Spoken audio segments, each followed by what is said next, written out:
Welcome to this course in which you will learn how to set up and configure an X32 or M32 sound console in digital Stagebox for worship. Now I know that may have sounded like a lot, but here's the purpose of this course. If you are setting up a sound system for the first time at your church, it can be really intimidating taking a mixing console and a stage box and all your other pieces of gear and all integrating it into one cohesive system that you can use week in and week out. So what I thought it would be best to do would to actually take my Midas M32R as well as our digital stage box, the S32 by Behringer, and walk you through step by step. How do you start with a blank console straight from the factory and configure this for your worship ministry? So this course is going to be excellent for those smaller to mid-sized churches who are looking to implement this system. It's also going to be great for churches who are portable. They're setting up and tearing down on a weekly basis. That's what my church does. And you'll see how powerful these tools are for making that process very easy and efficient. In this course, I'm going to dive pretty deep into how you can route audio with this mixing console. So you're going to learn how to plug in all your microphones and instruments, any other digital devices you have, like if you're running a Dante network using the card that's built into this console. So I'm going to show you all the details and ins and outs of that. So you not only know how to get signals into the mixing console, but you'll also know how to send signal out of the mixing console to get to your PA speakers as well as your in-ear monitoring system. And it's also important to understand the way I'm setting this sound console up, it's going to be optimized for actual day-to-day, week-to-week ministry. So we're going to make sure that you have it set up in an efficient way for your volunteers to navigate the sound console. We'll make sure we have some good effects set up to really enhance the sound of your worship band. And I'll also show you some tips and tricks in terms of getting this sound console to play with other devices when it comes to capturing audio and mixing audio for broadcast in your worship gatherings. And before we dive into this course, make sure you've already worked through the Beginner's Guide to Church Sound. That's the prerequisite before going into a course like this one, because in the Beginner's Guide, I unpacked for you a lot of the higher level concepts about the different pieces of gear we're working with, as well as things that have to do with processing audio with our mixing console. So I'm not gonna show you how the equalizer works or how gain works or things like that. You should have already learned that in the Beginner's Guide to Church Sound. Then you'll be able to take those concepts and you're going to be able to quickly start navigating this board and processing audio and building a mix for your worship ministry. So without further ado, let's dive into the training. In this lesson, I want to give you an overview of all of the gear and software you will need to effectively follow along with me in this training. So first, let's start with the pieces of gear. The obvious one is the mixing console itself. So here I have the Midas M32R digital sound console. And you're going to have a sound console that's within this ecosystem for this to make sense. So you can have the X32 by Behringer, very popular, the Midas M32, which is the full-size version of this.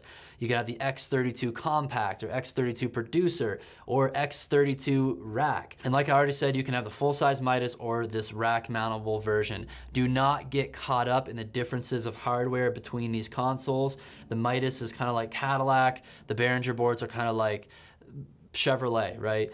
They're really created by the same overall company, but one of these consoles, the Midas, has just a bit higher quality luxury hardware, so to speak. But when it comes to the user interface of these boards, as well, especially the software that we're going to dive into, it is exactly the same. The next most important piece of gear you will need is a digital stage box. So right here, I have the Behringer S32 stage box. It has 32 inputs and 16 outputs. I highly recommend when you're building a system for your worship ministry, get a digital stage box and try to get rid of those old analog snakes.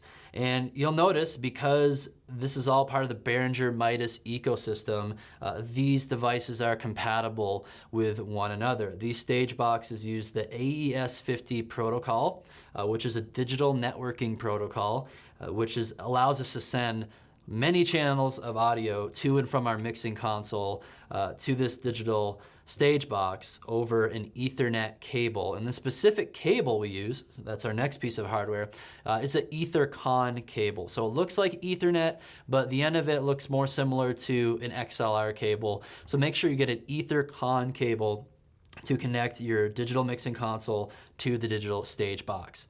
So those are the two major pieces of gear you'll need in order to follow along for this training. The next piece of gear you're gonna need is a simple Wi-Fi router. So I actually have a Wi-Fi router, this Netgear. It's a very inexpensive one, probably like 20 bucks on Amazon, I found it. And this is a Wi-Fi router dedicated to just this mixing console ecosystem. And what this allows me to do is it allows me to wirelessly connect my computer running the X32 Edit app, so I can actually, control the board. See, I'm actually moving the fader here by just adjusting the virtual fader.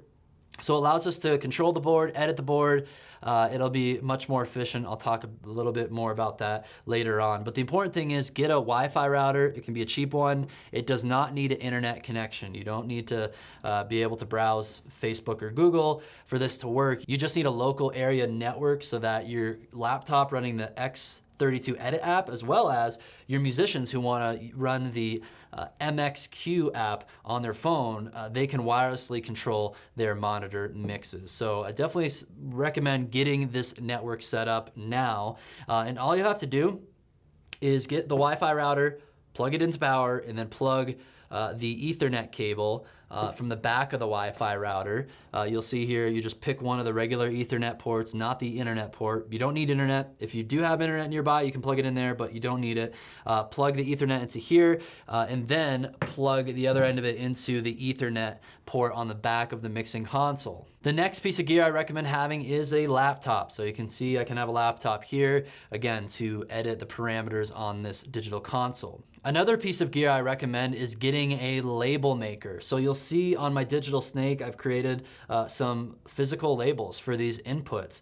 And this is about the only time you'll actually be having to physically label inputs and outputs within this setup, but it's really gonna come in handy when you just wanna plug the same thing into the same spot every single week. So I would recommend getting a label maker for that purpose. And then finally, I would recommend getting a 4 gigabyte USB thumb drive. So that's what I have right here, and it has to be formatted to the FAT32 format. So you'll plug it into your computer, go to the disk formatting app on your computer, whether it's Windows or Mac. On Mac, it's the disk utility app, and you want to format the FAT32, and that's going to allow you to do any firmware upgrades to your mixing console. And Behringer has great instructions on all those things on their website. So if you just Google Behringer firmware update, you can follow the instructions there, but you want to make sure that the firmware is up to date. And finally, for the purposes of me teaching you how to use this board, how to set it up, I do have a microphone to kind of test some of our routing here to make sure everything's working properly before we actually move into the space where we're going to set up for worship. And then I have a monitor right here as well that I'm going to be using to simulate my main PA speakers. So that's all the gear you're going to need to make the most of this course. In this lesson, I'm going to show you how to configure a wireless network for your M32 or X32 digital console so that you can easily connect a laptop running the M32 or X32 Edit app, as well as your musicians can connect the MXQ app to control their mixes wirelessly with their phone. So make sure you have a router as well as an Ethernet cable, and you're gonna plug that Ethernet cable from the router into the mixing console. Then you're gonna wanna fire on the Wi-Fi router, and I recommend configuring some of the basic settings on the Wi-Fi router. So if I were to look on the bottom of this Wi-Fi router, it actually has some information as to how we can go ahead and configure this. So what you need to do is fire on the Wi-Fi router, and then you're gonna see it in the Wi-Fi on your computer here. You'll hit the little Wi-Fi icon, and then look for the name. So the original network name for this was Netgear 00. That's how it came from the factory. And the password for that network was Quick Lotus 355. So I use those credentials to log on to this Wi-Fi router network. And then for router login, pretty much on all these routers, it gives you an option to basically go to a URL where you can get into the settings of this thing. So you go to a web browser like Safari, Firefox, or Chrome, you go to the URL. In this case, for this Netgear router, it was routerlogin.net. And then the username and password was just admin for username, and password was password. So those are just the default settings. So that's gonna allow you to log into the Wi-Fi router settings, and then you can configure the network name. So I recommend naming it something obvious. So we named ours Mixer Control. So I have mine right there, and that's what we know if we're editing the mixer or we want to control our monitors. That's the network that we need to log on to, and then definitely set a password so not anybody can just log on there and download the app and start adjusting your mixing parameters. That would not be very good. So get the Wi-Fi router configured. There's really not a whole lot of fancy stuff you need to do besides just change the name to something memorable, and also set a password for people to actually log on to that Wi-Fi router.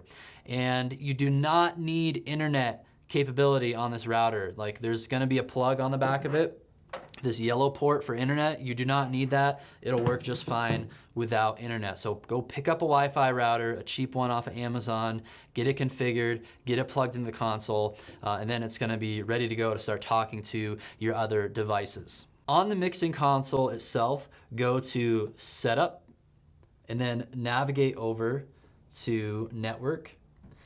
And then you may need to go ahead and, if this is all zeros, I would recommend, going down here on the bottom left encoder, and kind of like a default way of getting these numbers set where they need to go is if you just hit that button when it says IP here, it'll actually just kind of automatically assign an IP address, the subnet mask, and a gateway to this device so that it's ready to go and to start talking to the app. So again, I would just hit this. You'll see it just went through and kind of like did some fancy networking thing here. And then that should really be set to go. So you'll see a number like 192.168.1.3. It's a very common address. And the gateway is usually 25, or sorry, not the gateway, the subnet mask is usually 255.255.255.0. And the gateway is very similar to the IP address, except ends in 1. So just hit that button to kind of reset it, let it kind of figure out what spot it needs to be or what address it needs to be on the network. Next, I'm gonna go to my computer, make sure that I'm logged on to the Mixer Control network, which I am. And then I'm gonna download and install the X32 Edit app. So just search for that on Google. You'll find it on Behringer's website. Get that installed on the computer, and then open that app once it is installed. And you'll see I've already had this up and running, so it's actually already asking me to connect to this mixer because it sees it on the network, and you can see that IP address matches what was on the mixer. So I'll press, I'm actually press cancel for now. I'm gonna go to setup because sometimes, if you don't see this for the first time, you'll have to go hit the gear icon here and then select your mixer. It'll show up on the network. Multiple mixers would show up here if you had multiple, and then just press connect. And then I like doing mixer to PC. So this just means it's gonna send all the current mixer settings to the computer. Takes a second to transfer those parameters. And there we go. And then just to test it, I'm gonna move this first fader. And as you can see, that is working just fine. On my iPhone, it's gonna be a very similar process. So I'm gonna make sure that I'm on the right Wi-Fi network here. So mixer control, make sure that gets logged on okay. Looks like it did. And then I'm gonna go to MXQ. That's the app you can find in the App Store for Android or iOS. And automatically, because it's on the right Wi-Fi network, we see the mixing console show up here. So I'm gonna press that, it says connected. And now, as a musician, I can go through and start controlling my mix. Very straightforward. This app, you're going to see the mixer of all the channels here. When you hit that button, this is where you're going to select the mix bus. So later on, we're going to configure and edit all these for all the different musicians, but these are all the different in-ear monitor mixes that they'll be able to access and edit. And that concludes this lesson on how to set up a Wi-Fi network to get your mixing console to start talking to other devices to make your life a whole lot easier.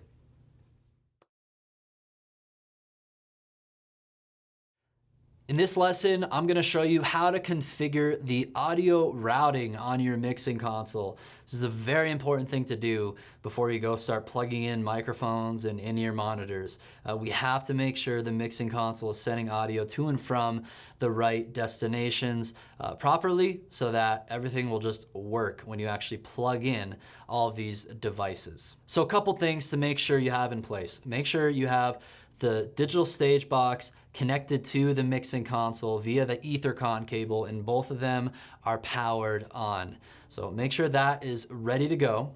And then you can go to the routing tab. This is where a lot of the magic is going to happen on this console.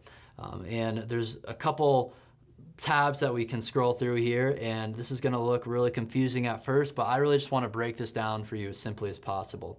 So the first thing I want to bring to your attention is that you'll see there's a little section here called Connected Devices, and it's saying AES50A. So that means on the input A on the back of this console for the AES50 cable, I have plugged in this digital stage box. So I could plug another one in and that would show up under B. But for most cases, most worship ministry setups, having a one stage box like this with 32 inputs or 16 outputs is all you will need for all the different purposes in your worship ministry. But the important thing to know is that you'll know they're talking to each other and your cable works when you actually see this digital stage box show up here under Connected Devices. So under this Home tab on the mixing console, and I'm going to pull up the routing section on the app as well so you can kind of visualize it this way. Here is where the magic happens, and this is where you're telling the mixing console to pull audio from. These are the input selections.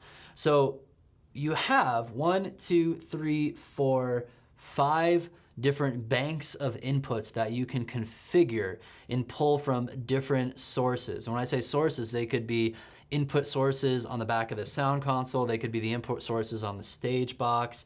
Those are kind of the main two hardware options that you have. They could also be input sources from a digital network like Dante, and that's what the card inputs mean and indicate.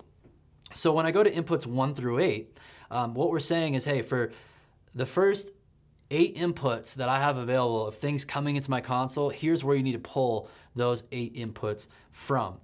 So we have a couple options. It says local, so that means the local 16 inputs that we have on the back of the sound console. If you have the full-size one, you have 32 inputs.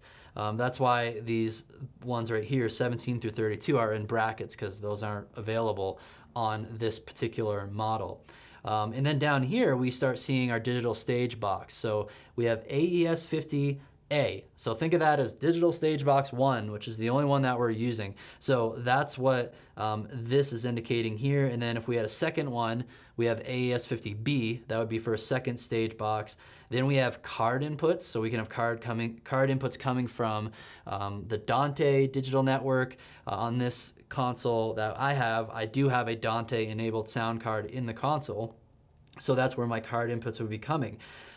But when these boards come from the factory, you get a built-in USB sound card that you can easily plug into a laptop, and it basically turns this device into a large audio interface. But for a lot of what I'll show you in this setup, because I highly recommend using Dante, that's where the card is going to be coming into play. So you'll see we have these same exact options for all of these different banks. We have local, AES50A, AES50B, and then card inputs. And it's just the same exact selections through here. And then it's a little bit different because we even have, we have 32 channels of inputs on this board, but we actually have an additional few inputs. I think it's 6 or so inputs that we can use for auxiliary inputs. So there are auxiliary ins, on the back of the sound console, like 1/4-inch inputs, then there's local. We can select what those sources are, right? So again, we can be like, oh, we want the first 2 channels of this stage box to be our auxiliary inputs. So I honestly, in our setting, we don't really use those that much for anything, but they're just additional inputs that are there available for mapping if you need it. So let's just worry about inputs for right now. And here's how I would configure this when I'm using this console and this digital snake. It's gonna be up on our stage, and pretty much all of our devices, all of our microphones, all of our instruments are just gonna be going into this stage box. So first thing I would do is really determine how many different instruments you have, and how many vocal mics you need. All the things that need to go into your system for inputs, determine what those are, and then go ahead and label these inputs on this stage box. So you'll see I have a certain style of labeling that I did. By default, these inputs have numbers on them, but it's not very helpful for when you're in here and patching things into the right channel. So a little trick that I did is when I labeled these inputs, I actually labeled them first with the actual input number for this stage box. So not just 1, but I put A1 because this is gonna be AES50, the letter A, and then the number of the input that you see on the digital snake. So you'll see here, this is how we have it configured at our church. We have A1 is our kick drum, A2 is snare, A3 is high tom, A4 is low tom, A5 is overhead left, and then A6 is overhead right, and so on. So I could have gone through and just labeled everything, according to that A protocol there, and I just usually just labeled everything that we're actually using on a Sunday morning. So we are using about usually 14 channels every single Sunday, and I labeled those appropriately so that when we are setting up every week, our musicians know exactly where they need to plug their instrument or their vocal mic into. So I highly, highly, highly recommend labeling the stage box to save you a ton of time and headache, and then labeling it with that A in front of it so that you'll see later on when we start patching out our channels in the board, you'll know what A1 is or A5 is or something like that because you linked that patch number with the actual device or instrument. So let's go ahead and actually assign the right input banks here on the sound console. So for inputs 1 through 8, I'm gonna set those to be AES50 1 through 8. So that means now these first 8 channels are gonna be inputs 1 through 8 on the sound console, and then I'm gonna do 9 through 16 for the second bay of inputs. And then let's go even one more. Let's do 17 through 24 on this digital stage box is gonna be input 17 through 24 onto this mixing console. And in our context, we like to use Dante digital audio networking for running our tracks in our main stage setup. It's really, really handy. So I'm gonna go for inputs 25 through 32. We're gonna use card 1 through 8. So that basically means I have about 8 channels of digital audio networking I can use to send to the mixing console. And in our scenario, that works just fine. We don't ever really exceed that with our digital inputs. And where the auxiliary inputs could come in handy is if you wanted to plug your Pro Presenter laptop or something like that via a 3.5 millimeter headphone jack into like a stereo RCA input that you'll find on the back of this console. You can plug it into the auxiliary 5 or 6 into the back of this console, and it'll map to that just fine. So that's an example of how you could actually use that auxiliary in. One thing you'll notice now that we have these inputs mapped to the channels is by default, all of these channels are gonna match 1-to-1 with all the inputs on the stage box. And that's why now we see the letter A on this. So this just means A1, A2, A3, and so on. But now I want you to understand what this will look like when you're configuring an individual channel and saying what input do you want to go to this particular channel on the sound console. So let's just look at channel 1 for right now. And I'm gonna select the channel, and then it's gonna bring up the home screen for that channel. Make sure you're on the home tab if you're not. And then go to config, and this is where you can configure the source, the input source for this channel. So notice when I go to the source knob here, you'll see it says, I can set it off and that'll just turn the channel blank. Or by default, it was on A01, which is A1 on my digital Stagebox. And I can scroll down here and you'll see we're pretty much using the A inputs all the way up to 24. And then because I set inputs 25 through 32 to my card input, now that's giving me the option down here. So again, it's really important to connect how these different pages kind of link together and how they're working together. So if I go to routing, let's say I wanted to use the local 1 through 8 inputs on this sound console for these first 8 channels on the board. I would connect that there, then I'd go back to my channel configuration, and now you'll notice it actually switched to LN1, which means line 1, which is when it's LN, it means the back of the sound console. When it's A or B, it means the stage boxes. So now though, I'll scroll through my sources and it only has the local line inputs through 8, right? Because that's how we assigned it back here, 1 through 8. And then when we go to 9 through 16 inputs, you're actually going to see the stage box be selected, and it goes back to the A9 through 16 and so on. So I hope you're grasping how these work together. I'm going to switch 1 through 8 back to our digital stage box, so that's ready to go. But I hope you're really grasping how all this input networking and mapping works, because it's really going to make your life so much easier, and you'll be able to plug things in and confidently just know where exactly they're going or how to route them to different destinations. Because one of the beautiful parts of a digital sound console is you can pull whatever input, one of those 32 plus the auxiliary inputs, into whatever channel you want. So even on channel 1, it doesn't always have to be limited to one on this stage box, which we usually plug the kick drum into, or vocal 1, or whatever that is. Like, I could be like, okay, I just need to switch the source for this channel. I want to switch it to 5. So now it says A5 on this scribble strip right here. So now I know that this channel is getting the A5 input on this digital console. So there's so much flexibility.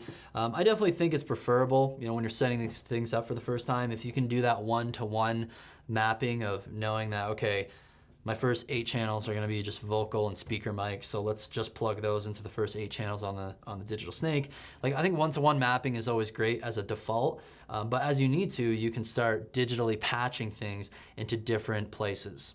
So let's just test out this input routing really quickly to make sure everything is working fine.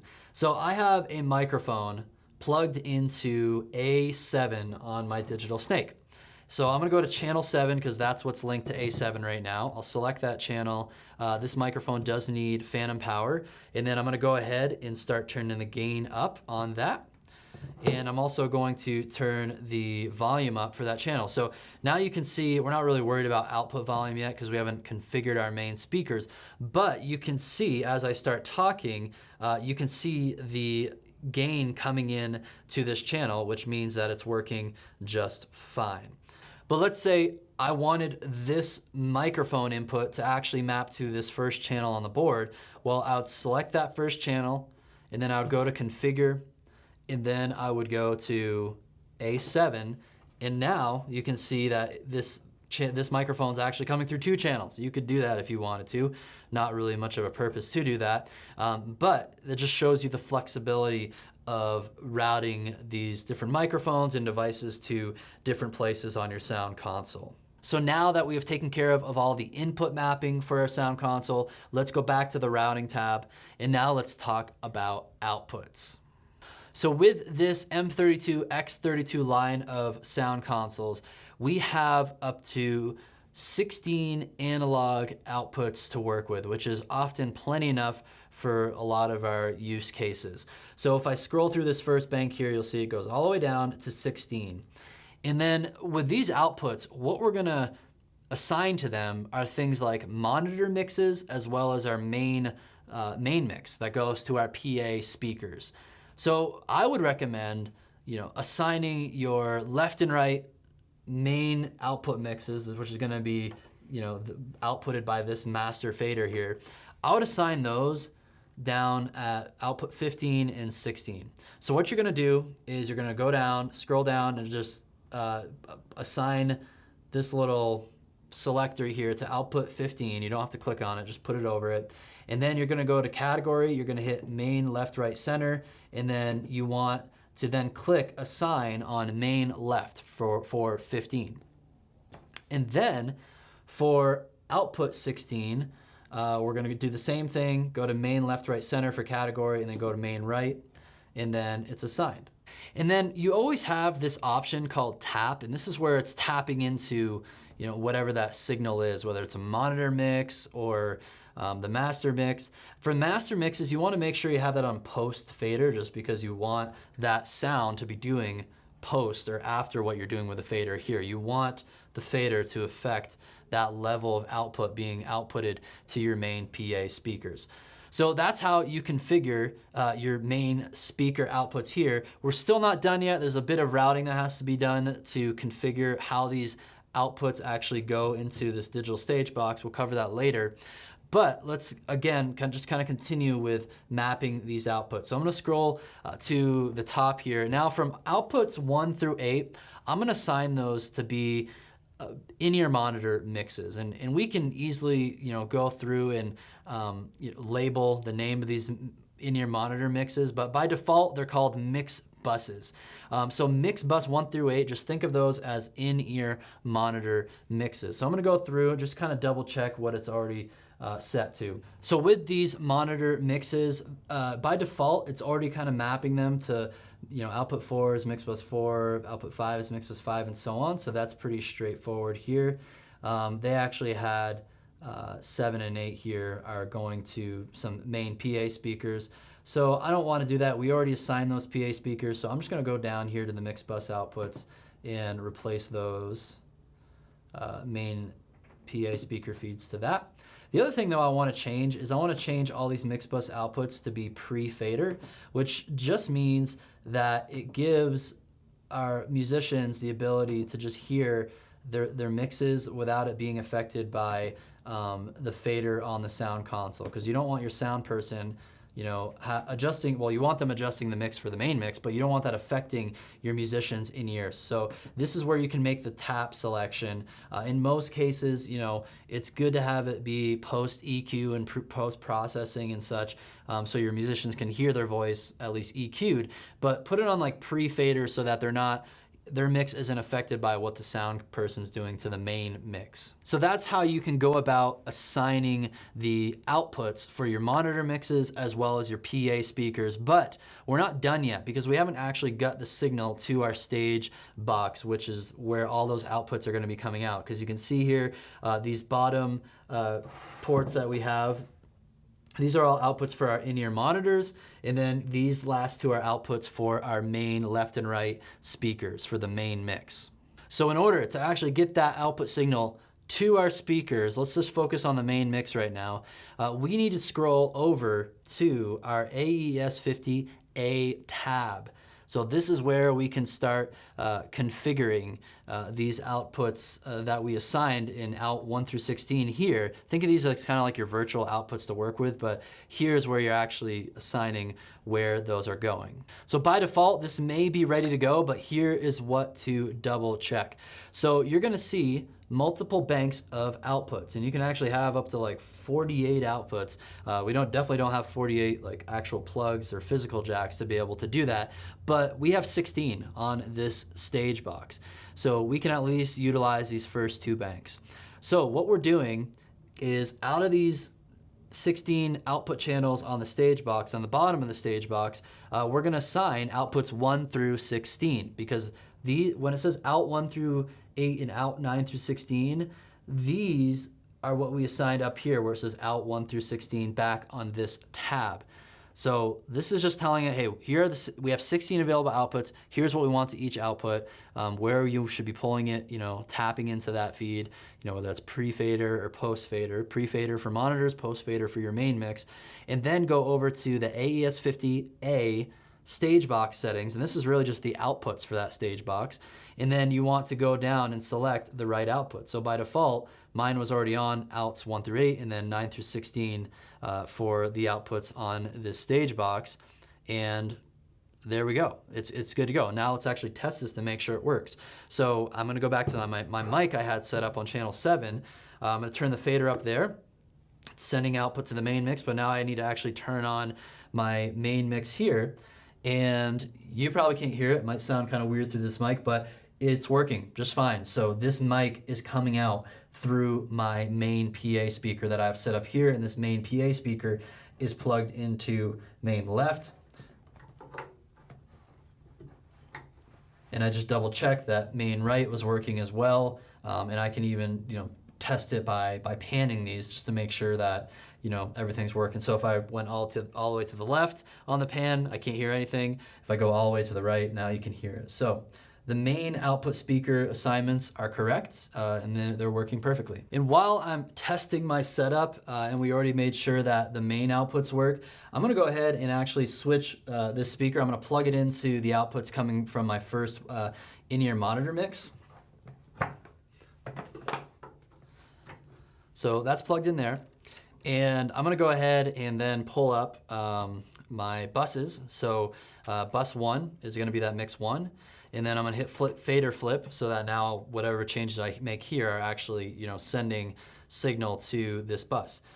So I'm gonna go ahead and turn this guy up. This is channel 7 going into bus 1, and now we can hear. It just sounds just fine. But what's cool is because it's a pre-fader output, now whatever I do, this is our main mix fader for channel 7, and then this is our monitor mix. So like when I do this adjusts the level in the monitors, but when I do this, it does not. So it's good to just double check, make sure everything's working fine, because when you're looking at these routing settings, you could miss something, and and then you're confused, like, why are my monitors not working properly? Why am I not hearing things out of the main mix?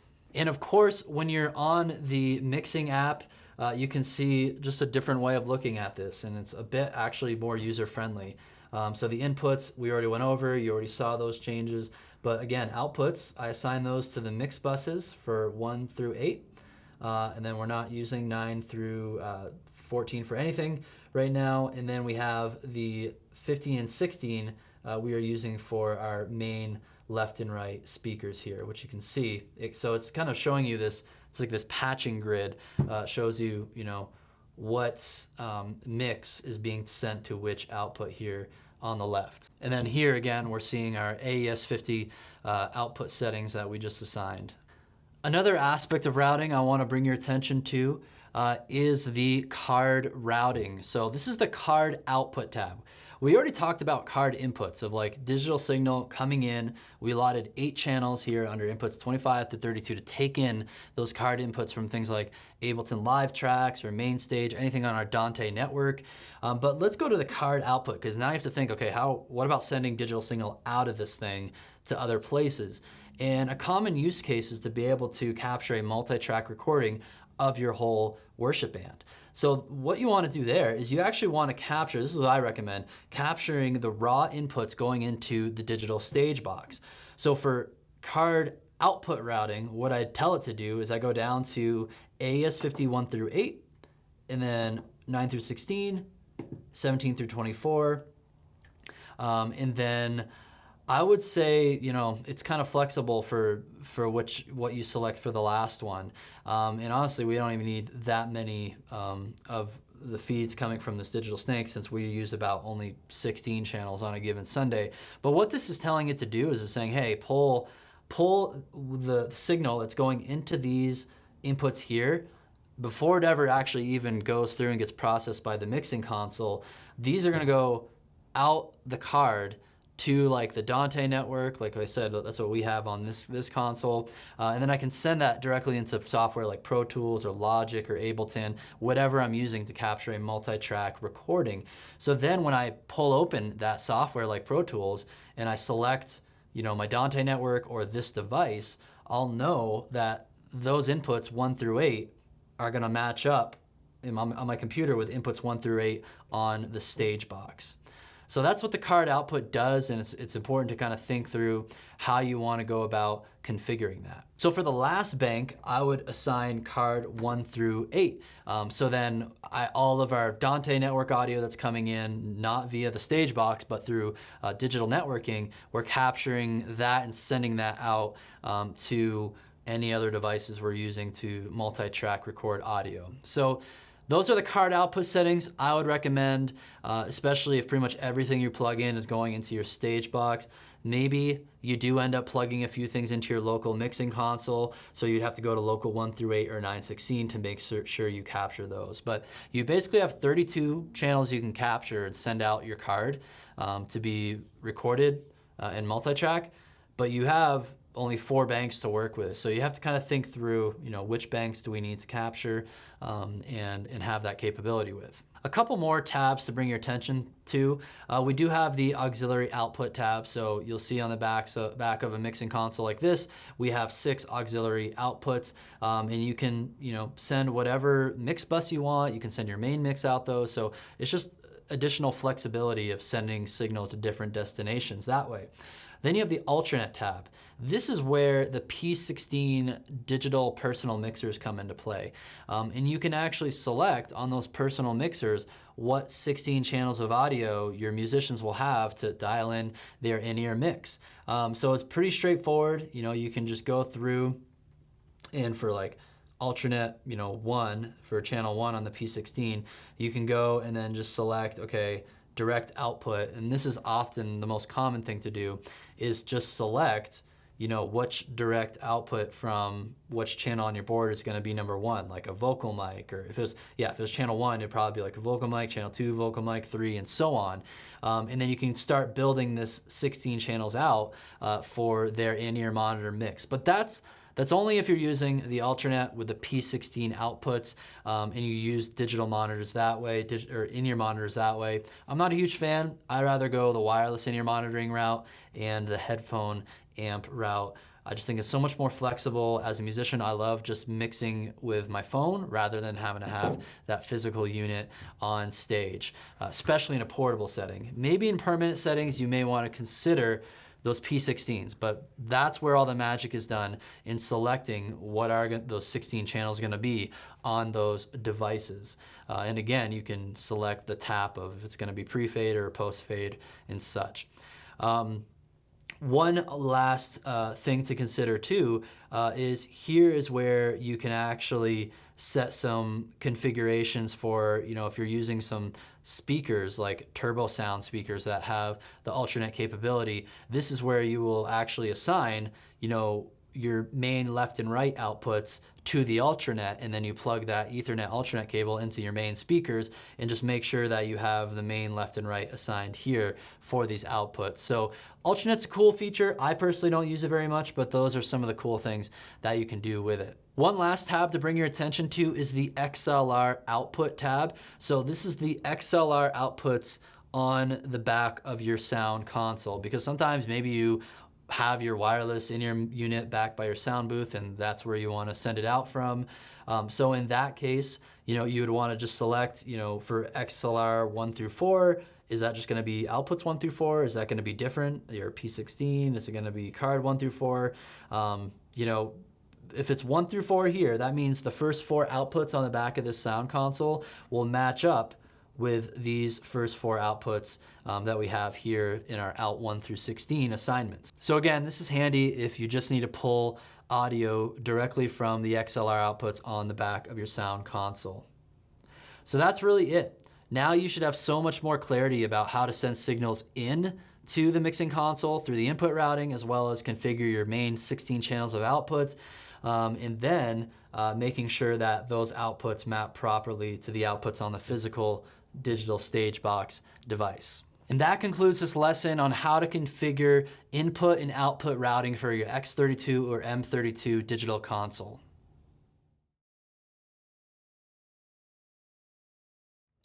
In this video, I'm going to show you how to go about labeling and organizing all of the inputs and outputs on your sound console.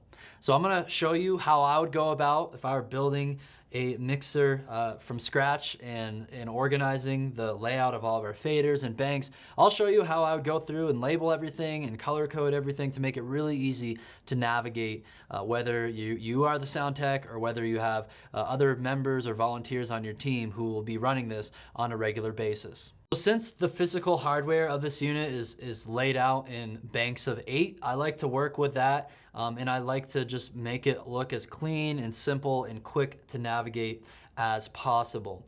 So what I'm gonna do is I'm gonna navigate through the different input banks we have.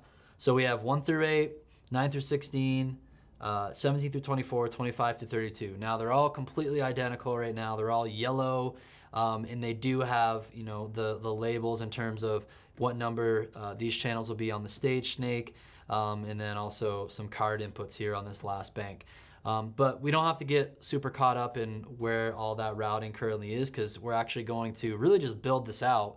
And by me building out a full band setup in this board and organizing it, hopefully you'll just pick up a lot of tips along the way, and we'll be able to implement the same technique for your ministry. And what I'm also going to do is I'm actually going to save kind of the end product of what I'm going to build now into a scene file so that you can actually load that on to your USB drive, and then you can follow my lessons video about how to load scenes, and then you'll be able to recall all the settings that I built. But I really want to walk you through this process, so especially if you're the one building this at your church, you have to understand how all of this works. So here's how I'm going to go ahead and organize the layout of my channel. So right now, if I hold down inputs 1 through 8 and 9 through 16, you're going to see all 16 input channels right here. It's a cool little trick you can do with this sound console, instead of seeing, you know, inputs and mix buses. So you can really kind of mix it up. If you have the full size X32 or M32, doesn't really matter as much to you.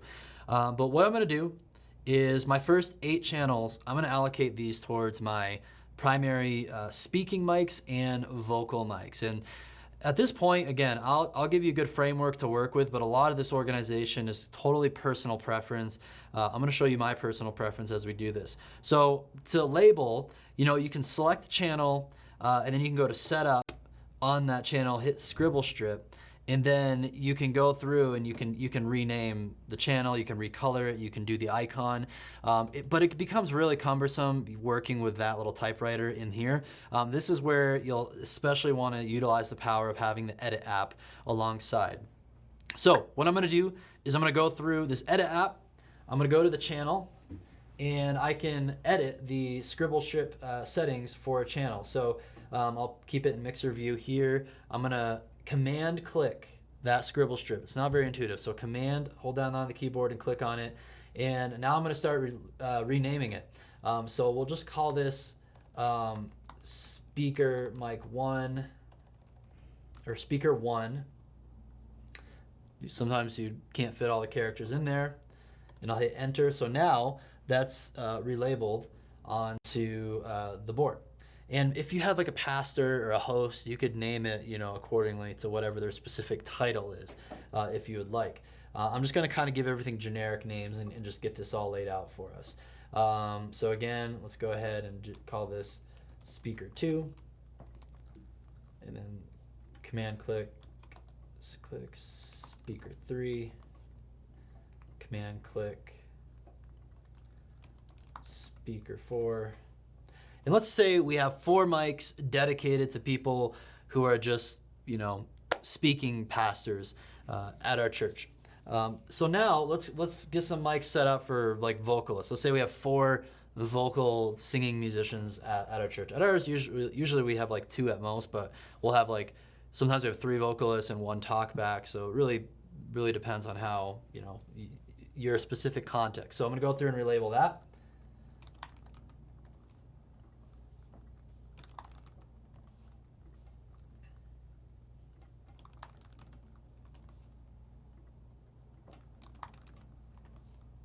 So now we have vocal 1, 2, 3, and 4, and it's all labeled here. It's all yellow. It looks great.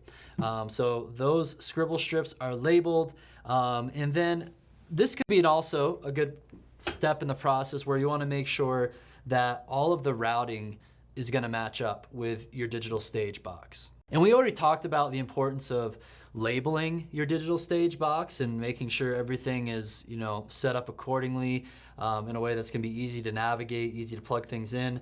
I recommend, you know, if you can, set it up by default, like do it this way and try to match the channel numbers with the numbers that are on your stage box. But if you can't, that's not a huge deal. So for example, like the way we originally set up our stage box and mixing console is a bit different. We put drums on the first 6 channels and then we have vocal mics. So if I were to go through here and find vocal 1, it's actually on A7, right? So I'd have to go through, select that channel, and then go to configure. And then I'd have to find the right source input, and it's actually A7 is vocal 1. And then vocal 2, I would select that, and then I would go to A8.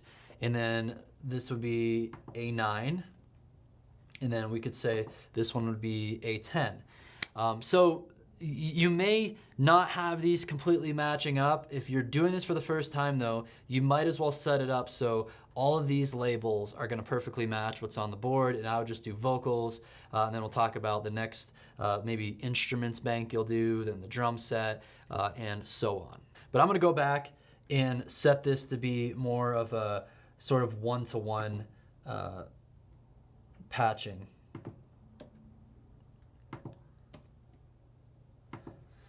Great. Now I'm going to move on to our second bank of 8 channels, the channels 9 through 16. We're going to dedicate these 8 channels to just the other instruments that we have in our band. So guitars, keyboards that maybe aren't on Dante or any digital audio networking, and maybe any other auxiliary instruments that you have going on. So let's go ahead and go to our labeling here. And I'll go to this channel bank. So let's start with some guitars. So let's say we want our guitars to be green, and let's label this acoustic 1. So maybe we have more than 2 acoustic guitars in your band. And then I'll go ahead, acoustic 2. And then let's say we have 2 electric guitars. I'll also keep those green.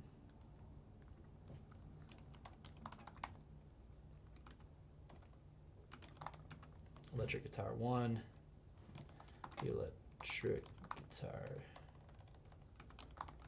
2, green. And then let's see, we've got, let's say bass guitar, that's an important one. Label that green. And then maybe for 14 and 15, let's do piano. Let's say you had like a acoustic piano that was being mic'd or something, and then let's label that purple. And then let's say you also have maybe an old school synthesizer, electric keyboard. You know, it wasn't doing Dante, but you're actually pulling the sounds directly from that keyboard from like an instrument cable. Let's just call that synth. And then let's just call channel 16 extra. I'll just put that placeholder here for now. Any other auxiliary random instrument that you want to plug in. So at this point, you know, the way that we have it set up, again, we're not really going to go in and mess around much with the digital patching because we have this one stage box and we're assuming we can just plug all these instruments into this one stage box on stage, and everything kind of matches 1-to-1. 9 on this board is the same for acoustic 1 is going to be 9 on the stage box. That's where acoustic 1 will be plugged in, and so on. And with the scribble strips where you're labeling channels, you can get fancy. You can go to setup and you can actually pick, you know, different icons for whatever instrument. So for example, acoustic guitar, I could select the channel, and then under here, under scribble strip, I can go ahead and, you know, select acoustic. So if you want to get fancy with those types of things, go right ahead and you can take the time to do that. I'm just going to go ahead and relabel these real quickly. And on my vocal mics, I'll just go ahead and, you know, scroll down here, put like a wired mic image. You know, and there you go. There's simple images you can put in. One thing I like to do whenever I'm building, you know, a whole new scene for a board, I like to just save once in a while just to make sure our work will be saved. So go to scenes, you know, create your scene and make sure you save it, just so if the power just went off, it'll all be saved for you. All right, let's move on to the next bank of channels. So let's go to 17 through 32, and these are all blank. 17 through 24, we're still pulling the inputs from the A snake that we have here. And then 25 to 32, that'll be our card inputs from like our Dante network for running tracks and such.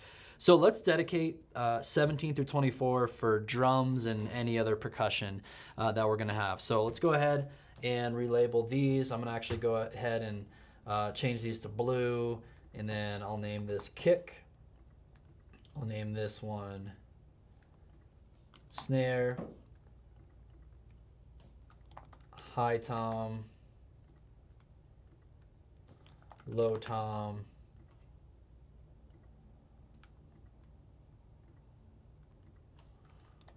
overhead left, overhead right.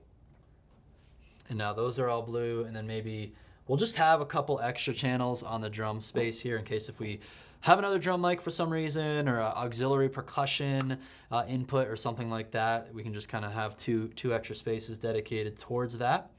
And then, you know, I'm gonna go through real quick, go to setup, I'm gonna go to my scribble strips, and let's go ahead and label these drums. So there's a kick, there's a snare, there's a high tom, and then there's a floor tom, and then here's an overhead left, and overhead right. And for some channels, you know, if you have stereo channels like an overhead left and right, you might want to actually link those. So go to home, select the channel like the overhead left, and then just hit this link on the bottom left, hit yes. And now that's actually going to link those overhead mic channels if you want those to be consistent. So it's good for things like overhead mics or any other stereo channels like when we get into our tracks and in keyboards rig. And then finally, let's go on over to the final bank that we have here. And this will be kind of our digital audio inputs for our tracks, our main stage rig, as well as anything else coming in from our Dante network into the sound console. So I'm gonna go over to the app in here, and I'm gonna make sure I can actually see the channels I need to see to make this possible. Let's go ahead and blank some of these out so I can see the rest of this board here. You can select which channels are showing up in your mixer. So I'll just go ahead and go back here. Perfect. Now I can see 23 through 32. Let's go to 25, and let's just call this click. So that's our click track, then guide cues track, and then this will be our bass tracks for like those bass synths or weeks where we have to put a bass guitar through there from the tracks.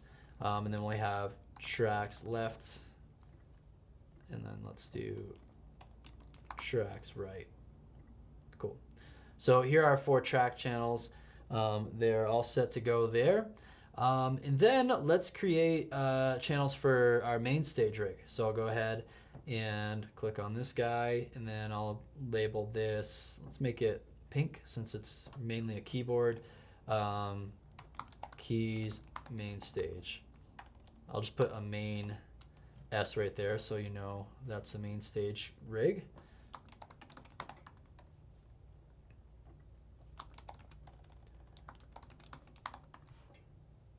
And it's running in stereo.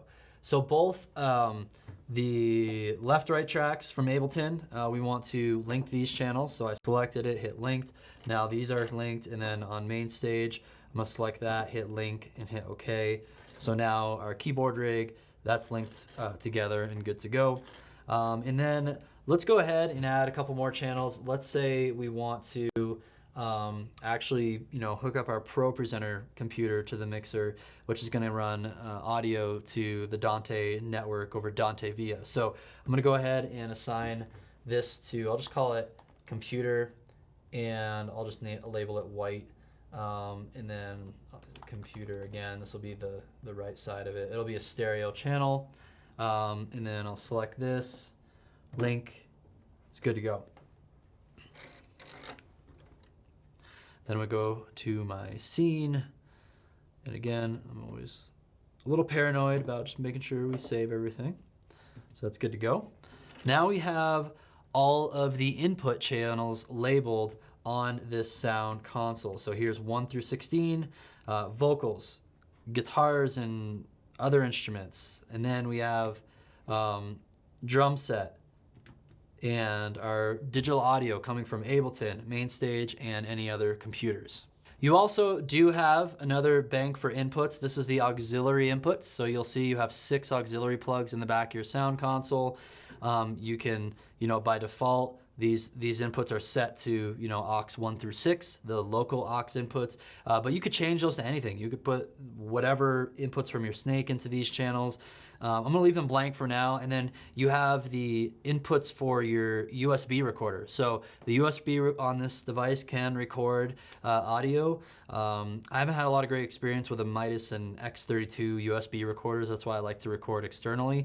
But when you play it back, it's gonna come through these channels, and that's how you can hear back your recordings.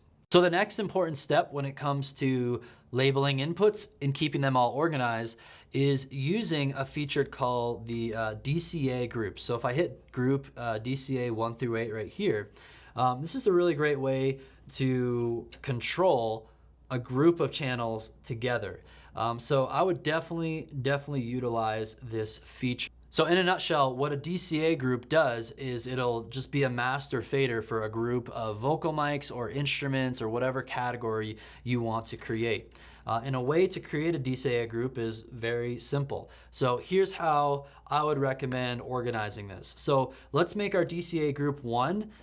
Let's make that be for the speaker mics, like your host mic, your pastor's mic, anything like that. The people who are just talking during the service. So that's how you do it. You select the DCA group, and then you're gonna see whatever select buttons you hit over here, that's gonna join it to that group. So I hit these first 4 channels, so they're blue. That means they are part of that DCA 1. So now, even these 4 faders are up, but if I were to pull down this fader on the DCA group 1 or hit the mute button, you would not hear anything in these 4 channels. So that's what the DCA group does. Let's label that. I'm gonna go ahead and head on over to DCA groups here on the mixer. And I'm gonna go ahead and name this speaker mics. And there we go. DCA group is labeled as speaker mics. We could go ahead and you could change the icon to say something else other than DCA there, but we'll just keep that there. And then the next one, let's say this will be vocals. And that'll also be yellow. And then I'm gonna select that, and then I'm gonna select all the vocal channels here. So now this DCA group will control all of these microphones here. Now let's pull the drums up here on the left fader layer. Sorry, not drums, the instruments like guitars and keyboards. That's what we have here on 9 through 16. And then my next DCA group, I'm gonna call this guitars. And I'll label it green, and then I'm gonna select it, and then I'm gonna select these green channels. I like to use color coding because it'll just make it really quick and easy for you to navigate. The next one, DCA group 4, is gonna be our keyboards. So I'll have my piano keyboards here. Also though, I wanna go to our main stage rig because that's a keyboard. Again, still selecting the DCA group button and then hitting the channels here. So now we have all the keyboards and main stage within this DCA group here. I'm gonna go to my app. I'm gonna just relabel this keys and make it purple. That's set to go. Let's go to the next one. Let's call this next one tracks. So I'm gonna go ahead, I'm gonna relabel it here, and then, or I'll call it Ableton, just so we have all of our Ableton tracks in one group. I'm gonna select it. I'm gonna select all of the Ableton channels right here. Now that's in that group. And then I'm gonna go to the next one, which will be drums. So I'm gonna go ahead and color that blue. I'm gonna call it drums. I'm gonna go to our drums bank of channels here, and I'm gonna hold this down and There we go. I'll keep those extra ones aside right now because we're not using them for anything. Now the drums are in a DCA group. And then I also like to label some DCA groups for some of our effects like reverb and delay, just so they're in kind of a really convenient place for our sound engineers to alter, you know, instead of having to scroll through banks and navigate to the effects panel on the board. So what I'm gonna do is go ahead and I'm just gonna call this one effects reverb. And then I'll call this one effects delay. And in terms of assigning, you know, what's going to these DCA groups with the effects, we'll get to that later when I walk you through how to actually set up the effects on the sound console. One more time, I'm gonna go to my scenes and just make sure we save all this up to this point. So at this point, we went through and we labeled all of our channel layers, and we also created our DCA group. So this will really help us stay organized with all of the input channels coming into our sound console. The next step is to make sure we have all of our outputs properly labeled and organized. So the first step is to determine like how many in-ear monitor systems do you have, you know, where are those gonna be mounted? In this scenario, we're gonna assume that everything is in the rack on stage next to your digital snake. So here on the digital snake, we have all these outputs on the bottom. In this scenario, we have two wireless in-ear systems or setups, and then we have two headphone amps, and then we have a stereo headphone amp for our keyboardists, and we have a stereo headphone amp for our drummers. So these are the monitor outputs that we use for our band, and this will be great to help you visualize how you would set this up for your band. So just to be clear, the first four in-ear mixes are mono, meaning you're only getting one signal and you're not hearing left or right, it's just mono. Whereas the keyboard headphone amp and the drum headphone amp, they're getting two outputs each, one for left and one for right. They get a nice stereo mix, they can pan things in their mix. Definitely some benefits to that. So once you have labeled properly where you want to plug in all of your in-ear monitor systems or headphone amps on the Stagebox at the stage rack, then you can come over to the mixing console and it's time to start labeling your mix bus outputs to line up with what you have on your Stagebox. So now I'm gonna go to the bus 1 through 8 fader layer. I see all of my mix buses and I'm gonna label these in the same way that I see them labeled here on the rack. So I'm gonna go over here to the bus mix view so I can see all my mix buses, and I'm gonna go ahead and relabel this one. The first one is wireless ears 1, and actually we're running out of characters, so I'll just go wireless 1. I know that if it's a mix bus, it's gonna be a bus being sent out for in-ear monitoring, so I don't have to necessarily put ears in there. So I'll put wireless 1, wireless 2,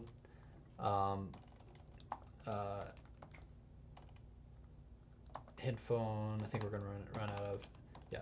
I'm just gonna put HA for headphone amp 1, and then HA for headphone amp 2, and then we're gonna put keys, ears, left, because I know my keyboardist is the one always using this, keys, ears, right, drum, ears, left, drum, ears, right. And there you go. We have 8 mix bus sends here, and we're using about 6 monitor sends, which is pretty typical for your average band of about 6 people. We do have more output buses to work with, specifically 9 through 12. 13 through 16, by default, this mixer allocates those so you can have up to 4 effects sends. And I'll talk a little bit more about how that works later on, but in essence, you can have up to 12 unique mixes sent out with an analog signal from the sound console from your Stagebox. So this works great in 99.9% of church settings. You may start running out of channels if everybody has a stereo in-ear mix, but for the most part, this really should cut it for your band. And at this point, we're really pretty much set to go in terms of our monitor mix setup. Everything's labeled. So now when your team members pull out their phones and they go to the MXQ app and they are on the Wi-Fi network, they can select the device, and now they're gonna select the mix bus that they need to listen to. So they'll hit that top left mix bus button, and now they can select, am I wireless 1, 2, headphone amp, keys, ears, drums, and such and so on. And another important thing to make sure you do, which I forgot to do in this case, is to link your stereo monitor mixes. So I'm gonna go to keys, ears right here, and I'm gonna hit link. This is just like when we linked input channels, but we want keys, ears, left and right to be linked, and the same thing for drum, ears, left and right. So anytime you have a stereo monitor mix, make sure those are linked by selecting that link button there. So now when they go to the app, they're gonna see, I'm actually gonna restart this just to refresh it. If the app ever acts up on you, just simply quit it out, restart it, it should be good to go. But now when we go to this app, you'll actually see the keys monitors as well as the drum ears. They're linked together.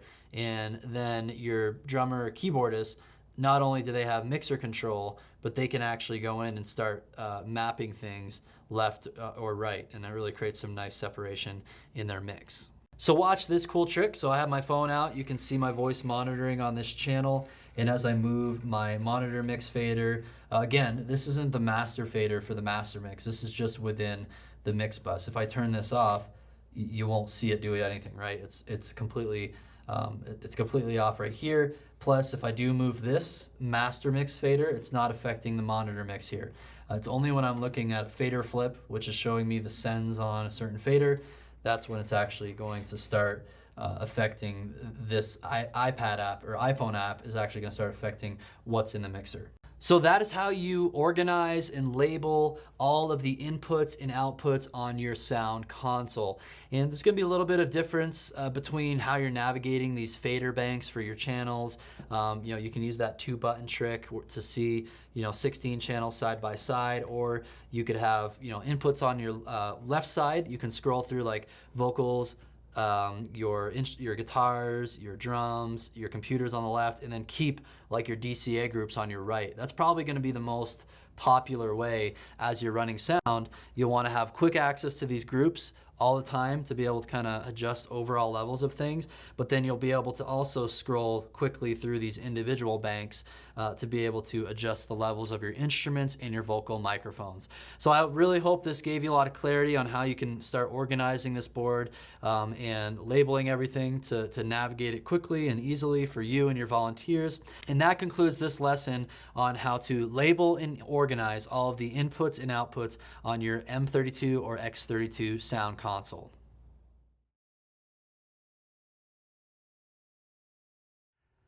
In this lesson, I'm going to walk you through how to set up effects on your X32 or M32 sound console. We've already created some DCA faders for our effects for reverb and delay, but we haven't actually set up the effects rack yet, so these are not going to be functional.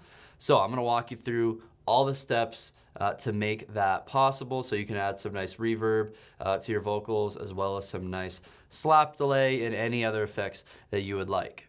So first, I want to give you kind of a higher level explanation of how effects work with this mixing console, and it's very similar to really any mixing console situation. I'm going to navigate to the effects tab here, and what you'll see is our virtual effects rack. So before digital mixing consoles, in order to have effects, you would actually have to purchase these rack unit pieces of gear to process reverb, delay, chorus, or you could also have graphic EQ, which is what you see on the right side of this diagram here, where you can really dive in deep to the different EQ frequencies. So in the past, we would have had to have purchased 8. So we have 8 options here for our effects rack, and we would have to install them externally to the board. And the bigger picture view of what's going on with effects is that, and let's kind of keep that model of if we had the old school effects rack, is here's what would have to happen. The input signal would come into the sound console from a vocal mic, for example, and then if you want to add reverb, you'd have to send that signal out into the effects rack let's say we wanted to send it to the vintage room reverb, and then we would set our parameters on the effects, and it would alter the voice, and it would add space to the voice. That's what reverb does. And then it would have to get sent back into the mixing console and to the effects return channel, where then we could adjust how much of that effect is added to the main mix.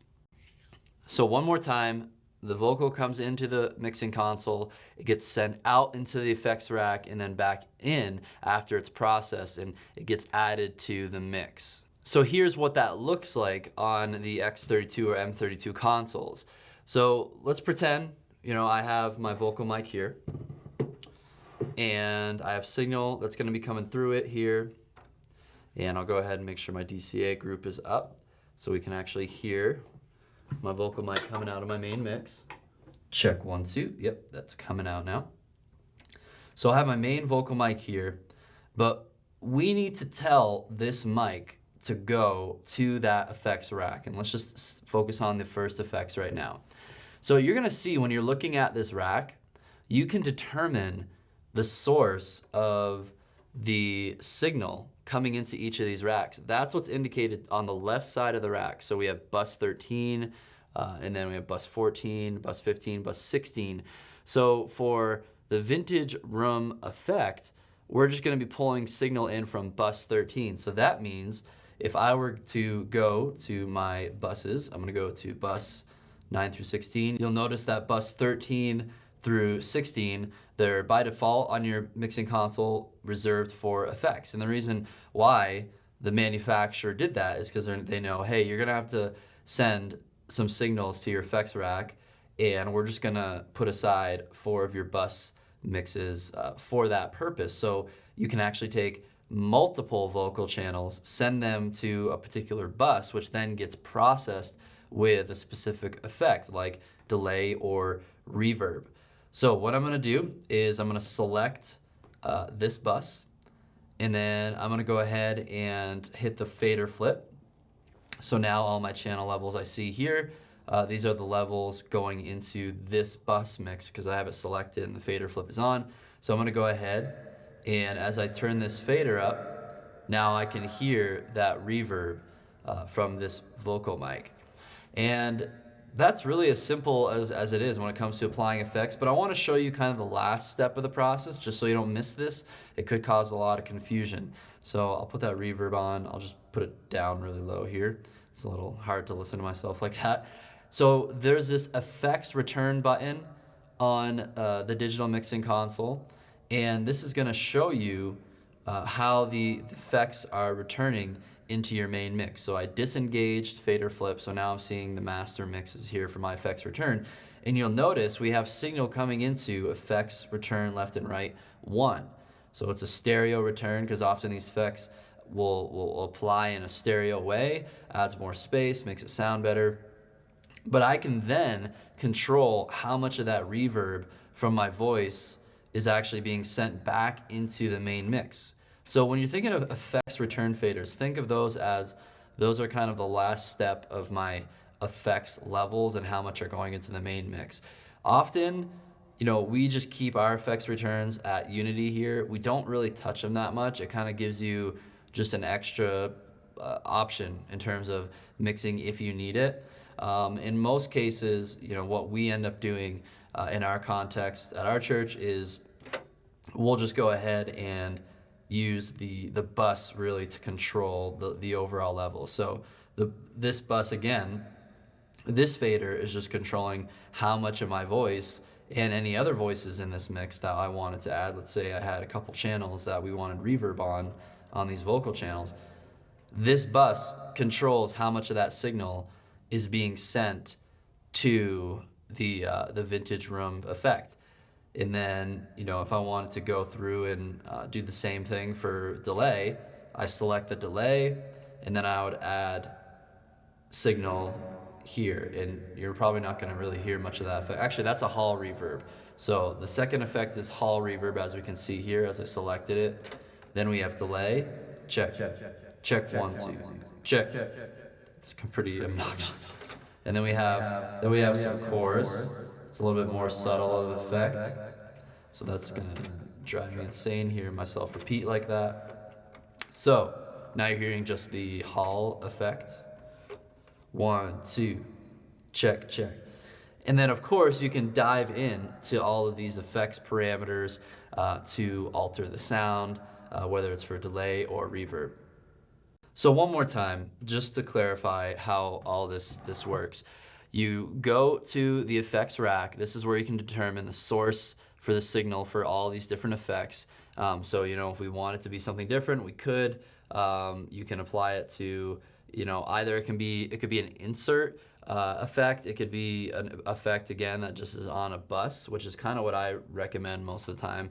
For these first 4, figure out which effects you want to be able to apply to like a group of instruments, whether that's verbs or delay. That's going to be the most common. Don't feel like you have to get super fancy with effects either. Usually just a good Hall verb, as well as maybe a tap delay, and then like a slap delay or something like that. That's about all you'll need to really, you know, have some great mixes.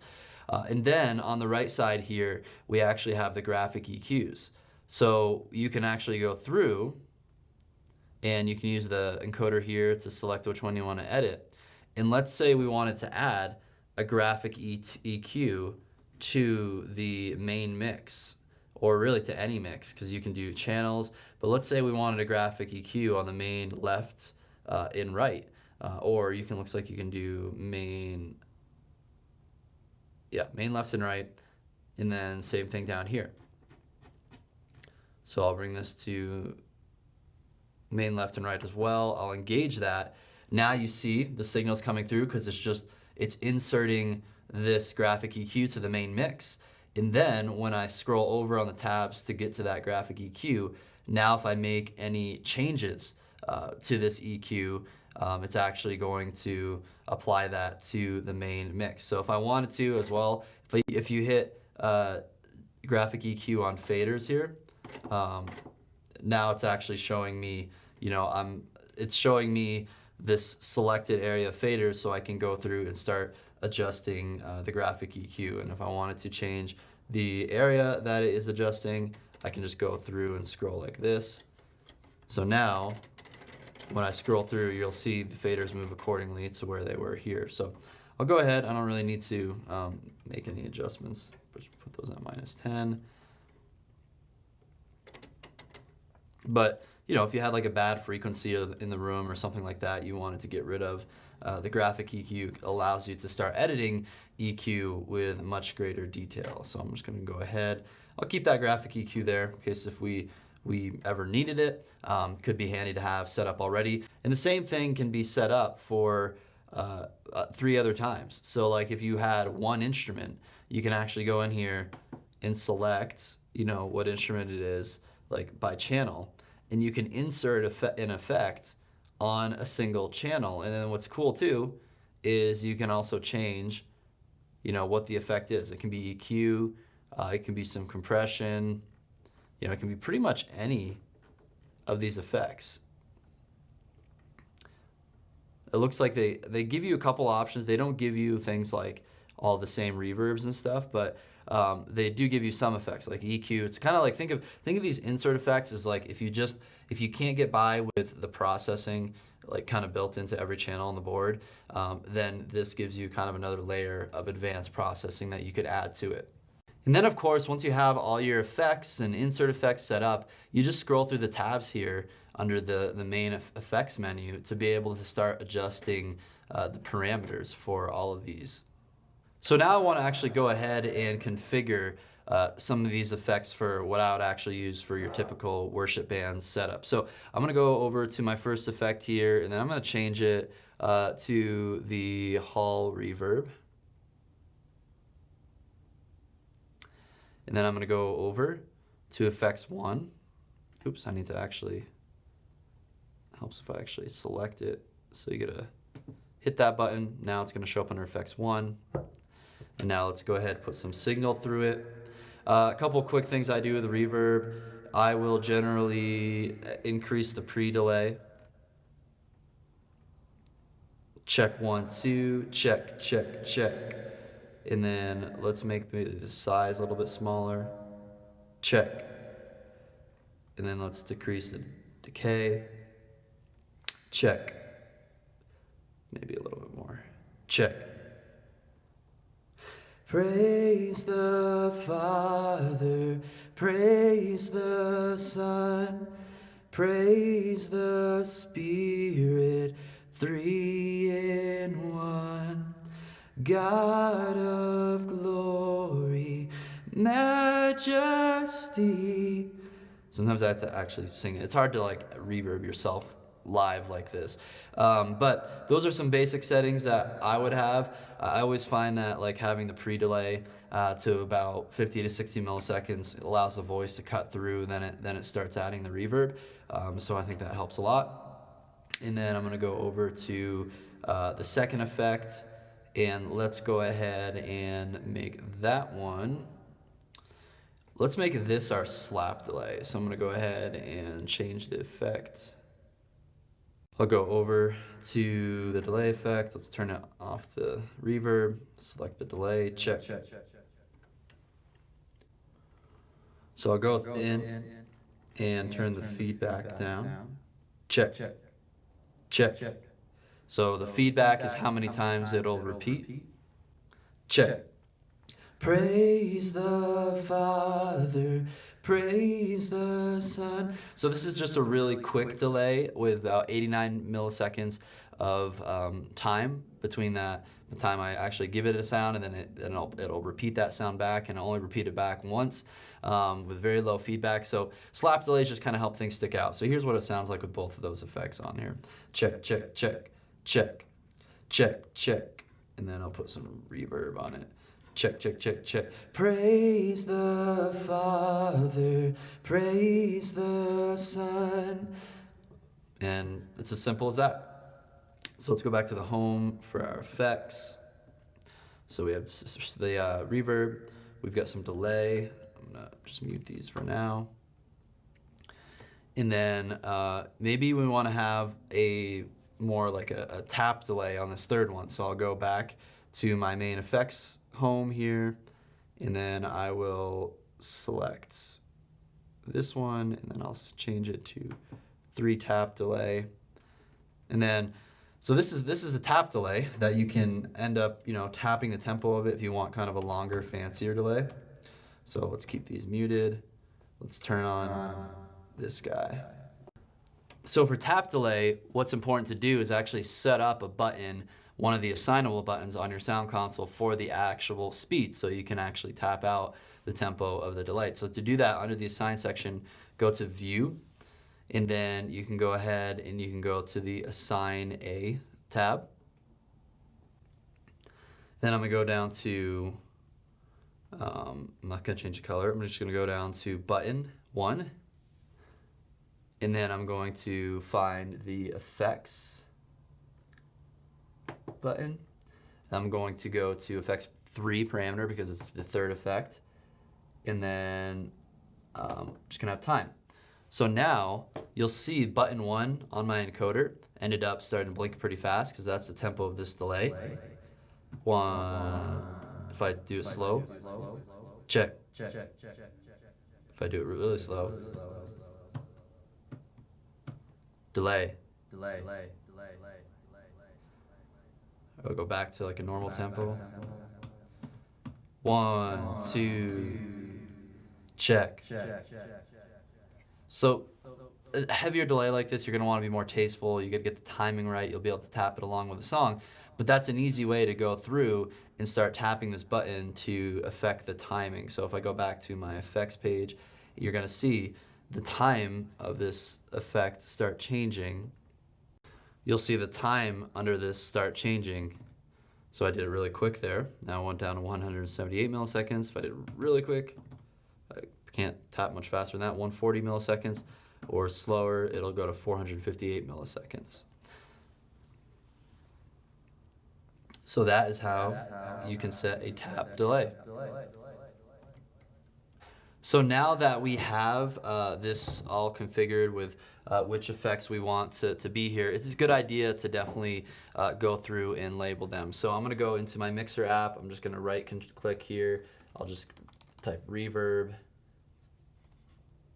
and then I'll type delay slap. I'll delay S for like delay slap, and then maybe delay T for a tap delay. And then 4 we'll just keep blank. So the next step though is, remember how I showed you in our DCA groups we can have our delays right here as a DCA fader. So here's how to do that. Go to your main effects return page right here, and then you have to select which effect you want to put on that DCA group. So we've got this selected. Now we're seeing the settings for this effects return for reverb. And then I'm gonna hit this down arrow so it shows me some more options.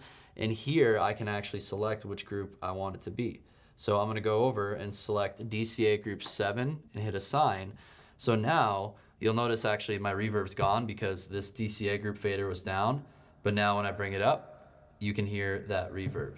So then I'll do the same thing for my other 2 effects. I'll go down, or not to the 2, maybe just for like my slap delay effect. Or actually, you know what, slap delay, maybe I won't do it for that because I think it's better to have slap delay kind of always subtly applied in the background. Doesn't have to be super heavy. But let's put the longer tap delay to DCA group 8. So I'm gonna go to effects 3, and then I'm gonna go ahead and tell it to assign, let's see here, 8 will be 3. So now we'll have that set up there, and let me actually go ahead and send, check, check, check, check, check, check, check. There's some slap delay from this voice. I think, like I said, that should always be kind of subtle, and then let's also send some crazy delay.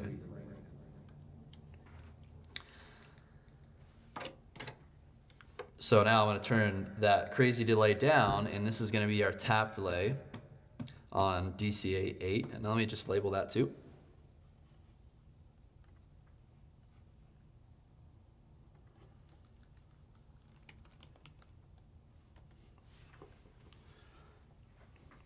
So now we can just add in this tap delay by turning up this fader. Check. 1. It's pretty cool. Go ahead, I can mute both of those so we don't have delay going on. So this is just a quick way to be able to mute effects and stuff like that on the spot during a service, and having them be like in a quick access location on your sound console, especially like when your worship leader goes from singing to then talking and you want to be able to just maybe pull that reverb down like this with a fader, or you can just mute it entirely. And that is how you configure the effects rack on your M32 or X32 sound console for worship. So we didn't spend a whole lot of time diving into the details of setting your effects parameters. We actually do have a whole course on that within the Beginner's Guide to Church Sound. I dive deeper into these concepts like pre-delay and decay time, as well as just some of these other effects that you can mess with. So I definitely encourage you to go through there if you're finding that you're just not able to dial in these settings properly. Work through that course so that you understand those principles well, and that you can have just some amazing effects for your mix. And that concludes this lesson. In this lesson, I want to give you a quick overview of navigating the processing on the M32 or X32 digital sound console. So at this point, congratulations, you've configured this sound console and it's ready to go. All the routing is configured with our digital Stagebox. All the monitors are set up and ready to go as well. You can start plugging those in. You can start plugging in microphones and instruments, and you can start building a mix. But you may feel a little intimidated right now in terms of the actual workflow on this sound console to start building those mixes. So I just wanted to briefly walk you through just really the essentials of navigating this sound console. I'm not going to go into every single nook and cranny, but I want you to be able to start building a mix as quickly as possible. And I'm not going to necessarily dive into the theory behind mixing and things like that. We have a whole nother course on that called Mixing for Worship. But when you can take the theory and concepts from that course and then just apply it to this board and know where to navigate to do the same thing on this sound console, it'll be really easy for you to build an amazing mix for your church. So let's go ahead and dive in. I'll walk you through how you would go ahead building a mix with this sound console and navigating the processing and such. So the first kind of thing to make sure you grasp, and you probably picked up a lot of these things along the way within this training so far, but for all your channels you have select buttons, right? So that's how you can select a channel, and now when I select this channel, any settings I do up here will actually be affecting this channel that I have selected. So you can select individual channels. You can also go down and you can select buses. You can also select, your main mix and apply effects and processing to that. In most cases, you're going to go through and select channels like this. So I can go in here, I can select a channel, and then now most of the heavy lifting work when it comes to processing is going to happen up here in this portion of the sound console. So we have a few different areas to look at. The first one is the gain. So this is where you're going to set the input gain for your channel. This is where you can also enable phantom power, or you can turn on polarity for the channel if it needs it. Most cases microphones don't. It usually ends up using this if you have like 2 stereo overhead drum mics. You can use that button to flip the polarity. But you're configuring the preamp here. You're telling it how much input gain to have. And then here, if we press view on this whole thing, you can see a better view of the gain meter. And this is the low cut. So it's kind of a pain because you can't really see what you're doing with the low cut knob here, but if you hit view on EQ, you can. And then if you have to kind of engage. You have to engage the low cut, so actually hit the low cut button here, and now you can see that low cut coming into the EQ. The next section that we have here, this is the gate. So with all these sections, just hit the view button to see it in greater detail here. So with the gate, they give you a threshold parameter for the gate, and you can engage it by hitting the gate button like that. And then same thing with the compressor, you can engage it, and then here you can set just the threshold.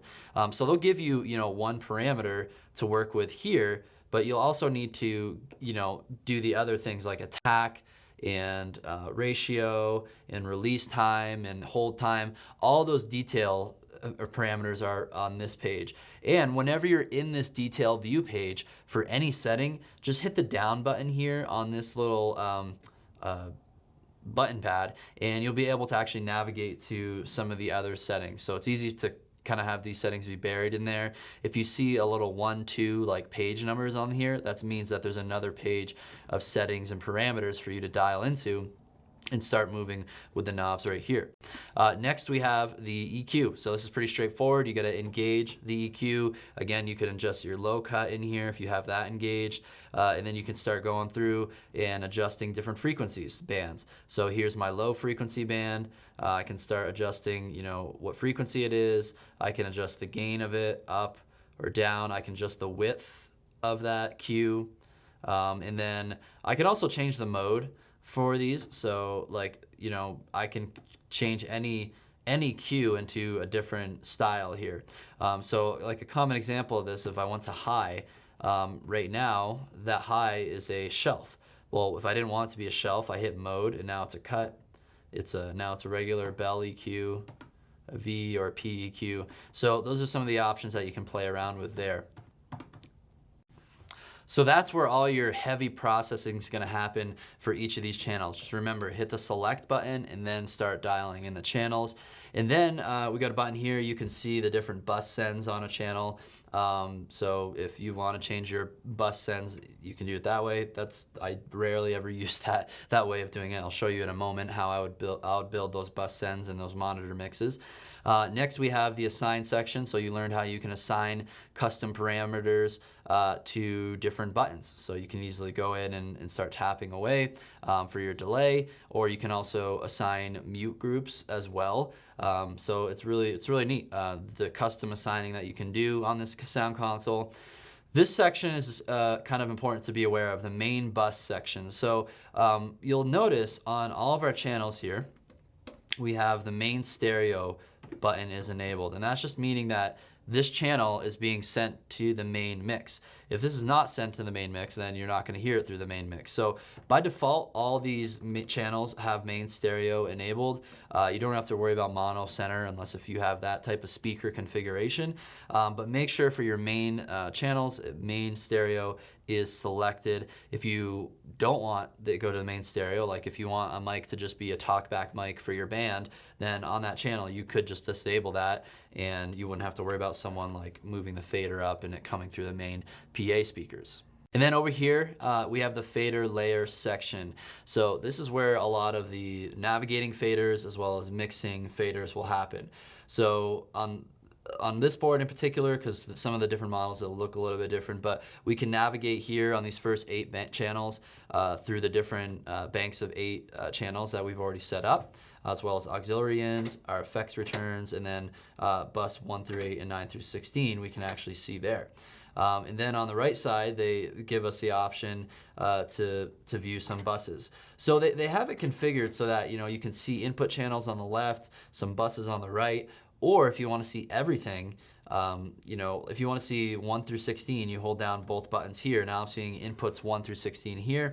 Or if I want to see buses 1 through 8 and 9 through 16 all in one spot, I can do that as well. So let me just kind of walk you through, if I were to go through and build a master mix. I mean, a quick way to do that is to view it by 16 channels and then start processing your channels and then bringing up the faders and start building the mix that way. So that's pretty straightforward, right? But in terms of building your monitor mixes, that's actually more important for you to really understand what's going on here. And that all has to do with this fader flip button.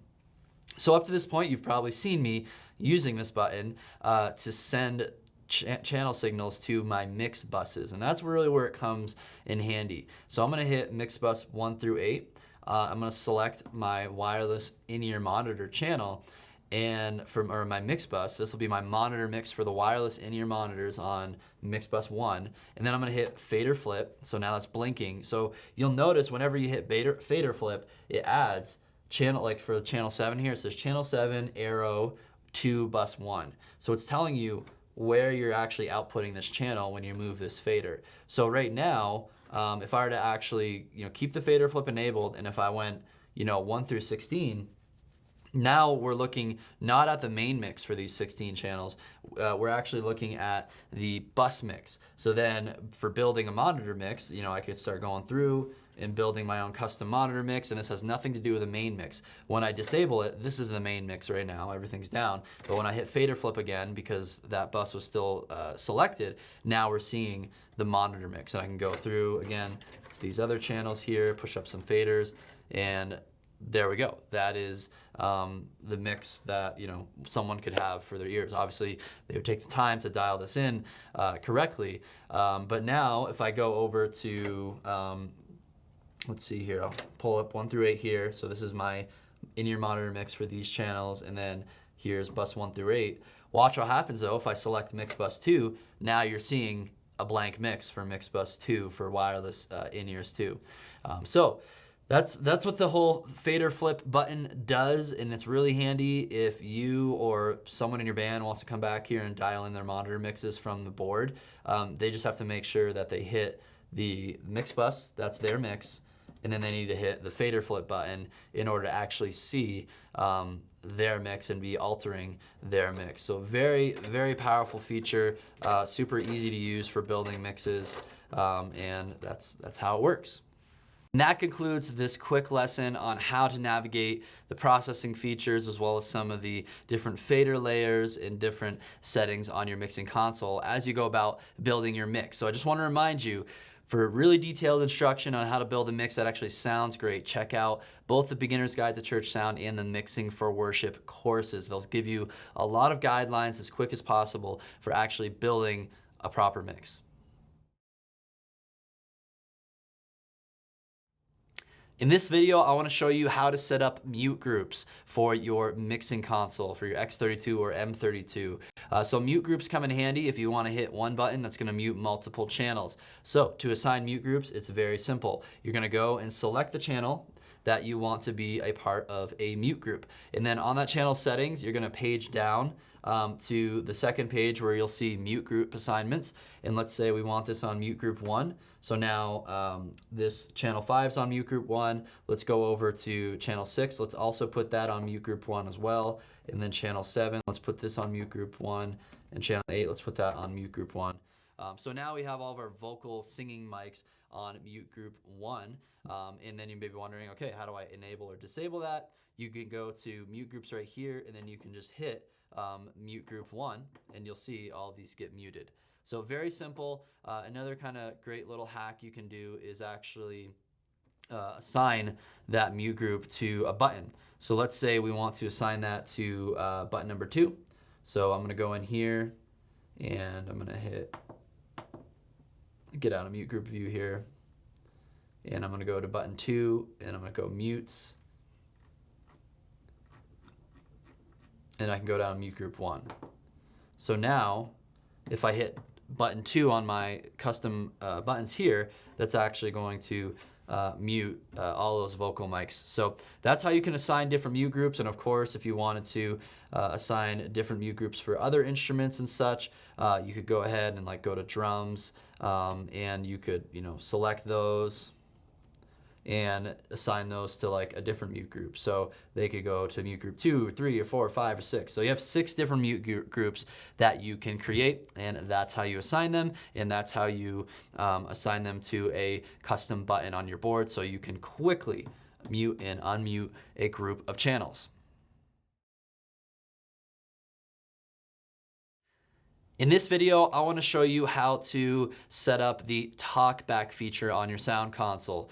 So this is going to be really handy if your sound person needs to be able to talk to the band. So you'll see a talkback input on the back. You'll have an XLR cable, go to a microphone like this one, and you're going to want to go to set this up. You're going to want to go to Monitor, and then you're going to go to Talkback A. So you can actually set up 2 different talkbacks, an A or a B, and this could be handy depending on how many destinations and who you actually need to talk to. So let's pretend that Talkback A, you want to talk to your, just all your band members and all the different mix buses. So you'd go through here and start selecting all the buses that it needs to be sent to. So for Talkback A, I'm just going to select mix bus 1 through 8 since those are all our in-ear monitors, and then that's it. We don't need anything there. And then it's going to be set to go. The other setting you can adjust is the latching for the talkback. So when you're actually hitting the talkback button on the mixer to enable that microphone, you can make it so it latches, or you just have to just hold it down. I recommend that so that you won't forget to undo it, because if your sound person forgets to undo the talkback mic, then your musicians will hear a bunch of noise, and it's not going to be ideal. So that's how you would configure Talkback A. So now I would hold it down, and I'm talking, and it's going to these mix buses. Let's pretend though, maybe you want a Talkback B to be just one of your musicians. Maybe like your music director is on mix bus 8. So you could go down, select that, and now if I were to talk to that mic, it's just gonna go to mix bus 8. So the Talkback feature is just really handy for mix engineers to be able to communicate with their team members. And that concludes this lesson on how to set up the Talkback mic on your X32 or M32 sound console. And that concludes this course on how to set up and configure the X32 or M32 digital console for worship ministry. And we covered a whole lot within this training, and congratulations, because now you have a really great skill to be able to walk through and set up a device like this. But hopefully you see that once you break it down to these steps, it's pretty simple, especially once you master concepts like routing your inputs and outputs, as well as organizing your board and navigating your board. I'm actually going to save the scene on this mixing console for everything that I've built, showing you this course and how to set this up so that you can actually save that scene onto a USB thumb drive and then load it into your console if you want to actually use that scene and start building off of it yourself. But I really do highly recommend, though, building your own scene and going through all these steps yourself, because it's going to make you so much more quicker at using this board, and you're just going to understand it in a deeper way. So you can use my scene as a reference to kind of check some of the things and see how we set this up in our course. But I highly recommend just going through and walking through all these steps yourself as you build your own custom setup for your church. Because as I mentioned many times in this course, there's a lot of different ways you can set things up. There's a lot of choices I made about this setup that are really just personal preference. But now you should understand the concepts and how to best optimize all of these different tools for your worship ministry. If you want to dive deeper into how to actually build an amazing mix, then check out our Mixing for Worship course. You will understand all the concepts just fine, even though that course is taught on a different sound console.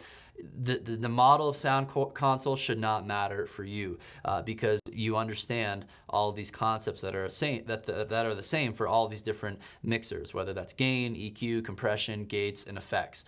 So dive into that Mixing for Worship course, get behind your mixing console at a rehearsal, and start dialing in a great mix for your worship ministry. And that concludes this training on how to set up the X32 or M32 family of consoles for worship ministry.